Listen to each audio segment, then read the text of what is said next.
Buckle up for some surprising news. June's job growth in the US exceeded all expectations, setting the stage for a more resilient labor market and casting doubt on any imminent Federal Reserve interest rate cuts. According to a report published by the Labor Department on Thursday, the US job market added a remarkable 147,000 positions in June.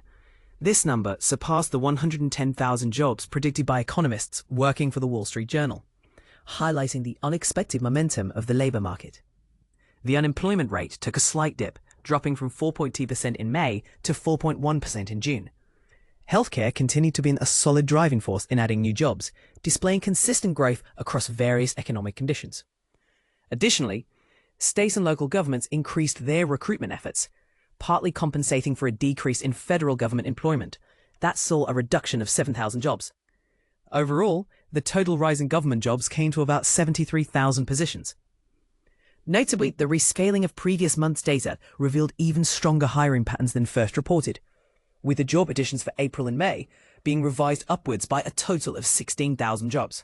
White House Press Secretary Karoline Leavitt emphasized these positive figures, proudly declaring on social media that June marked the fourth consecutive month surpassing market expectations, with nearly 150,000 new jobs created. She credited American-born workers for the entirety of the job gains since President Trump took office, pointing to rising wages and a flourishing economy. Transformation's fee claims will gain further momentum following the passage and implementation of the substantial economic legislation, the One Big Beautiful Bill. The administration's tougher stance on undocumented migrants has shifted the employment trend from the era of the previous Democratic administration under Joe Biden. Since February, marking the beginning of Trump's second term, through to June, the number of employed Americans increased by 2.1 million, whereas employment among foreign-born workers decreased by more than 500,000. The Bureau of Labor Statistics notes that this reduction is the most significant since at least the beginning of President Barack Obama's first term. The strength of June's jobs report lit up Wall Street, with the Dow Jones Industrial Average gaining 344 points to reach 44,828, just shy of its all-time peak. Meanwhile, the S&P 500 and the tech-heavy Nasdaq extended their record-breaking runs, closing at 6,279 and 20,601 respectively. Given the robust job figures, interest rate discussions of the Federal Reserve now face uncertainty, possibly delaying any planned rate cuts initially speculated for July.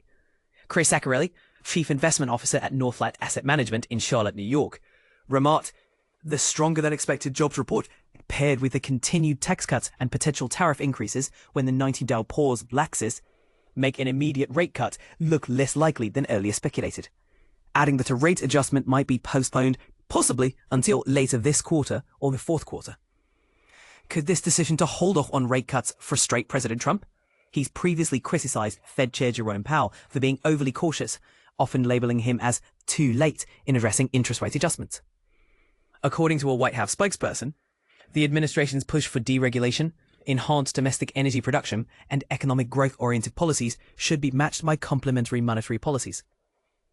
While the Fed remains unresponsive, Zaccarelli suggests investors will shift their attention from broad economic concerns to the upcoming corporate earnings season, which kicks off in less than 2 weeks. Yet, he also pointed to high stock valuations, currently at 22 times earnings, and warned that much of the good news, like tax cuts and lower tariffs, is already factored into stock prices.